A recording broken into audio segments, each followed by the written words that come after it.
Pourquoi dit-on cul dans les expressions françaises?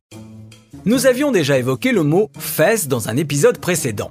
Intéressons-nous aussi au mot cul et nous avons de la chance, car il est très présent dans notre langage familier.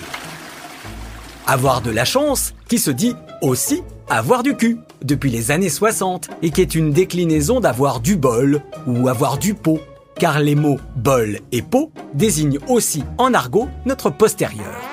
On dit par ailleurs du chanceux qu'il a le cul bordé de nouilles. Et dans cette expression, l'ajout du mot nouille vient du fait qu'un pot bien rempli est synonyme de chance et de prospérité, comme pour celui qui a le ventre rempli de nouilles. Double sens pour l'expression avoir le feu au cul, qui peut vouloir dire qu'on est très pressé ou qu'on a un très grand désir sexuel. Le premier sens est une image évidente de celui qui, surpris par les flammes, doit fuir au plus vite pour éviter de mourir brûlé. Il est pressé car il a le feu au cul. Pour le côté sexuel, il s'agit d'une déclinaison de l'expression « être en chaleur » utilisée la plupart du temps pour les animaux. À propos d'animaux, une jolie expression argotique « et mon cul c'est du poulet » qu'on utilise quand on n'est pas dupe, qu'on ne croit pas ce qu'on nous raconte.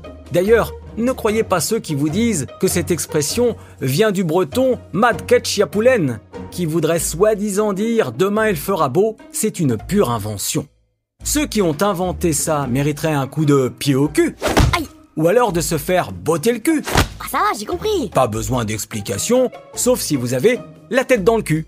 Une expression qui désigne quelqu'un de mal réveillé ou de très fatigué, au point d'avoir les sens au ralenti, comme si leur tête était coincée dans leur postérieur. Rien à voir avec ceux qui ont un balai dans le cul, qui désigne quelqu'un de coincé, de guindé, au point de renvoyer une image de raideur, comme s'il avait un objet long et fin d'insérer, là où vous savez, une expression péjorative, voire insultante. On peut dire dans ce cas qu'il l'a dans le cul, expression qu'on utilise pour désigner quelqu'un qui s'est fait avoir, qui s'est fait berner. Celui qui l'a battu pourra dire « dans le cul la balayette », utilisé comme signe de victoire ou de revanche prise sur autrui. Ce qui pourra lui donner envie de péter plus haut que son cul. Expression ancienne utilisée depuis le XVIIe siècle pour qualifier les prétentieux. Ceux qui se croient au-dessus des autres, au point de ne pas expulser les gaz par le derrière mais par une partie du corps plus élégante. À l'opposé de l'élégance, on dit aussi vulgairement se sortir les doigts du cul, quand on veut se donner de l'entrain pour se motiver ou faire bouger les autres.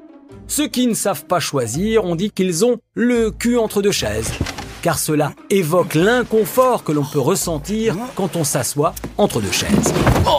Dans le registre de l'étonnement, on utilise deux expressions avec le mot cul, trouer le cul et tomber sur le cul. Dans les deux cas, la surprise est telle qu'elle peut soit nous transpercer le derrière, soit nous faire tomber dessus. La nouvelle est renversante au point de nous faire nous affaler. Une position idéale pour boire cul sec, c'est-à-dire boire un verre d'un trait sans s'arrêter, au point que le fond du verre sera complètement sec. Pour l'instant, on ne peut pas dire que nous soyons cul et chemise, une expression utilisée depuis le XVIIe siècle et qui exprime le lien qu'il peut y avoir entre le corps, le cul, et le vêtement qui l'habille, la chemise. Il s'agit donc d'une métaphore de l'amitié entre deux personnes. Si vous êtes très religieux, on peut dire que vous êtes un cul béni. Expression utilisée depuis le XVIIIe siècle, quand il y eut une chasse aux sorcières contre non pas les sorcières, mais les faux croyants.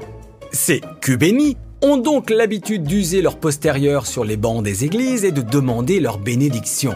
Or, les fesses sont censées être la partie la moins gracieuse de notre corps, d'où l'expression péjorative et moqueuse de cul béni. Avant que vous n'en ayez ras le cul, c'est-à-dire marre, ras-le-bol, je vous invite à écouter l'épisode sur le mot bouche pour tout savoir de l'expression bouche en cul de poule. À bientôt.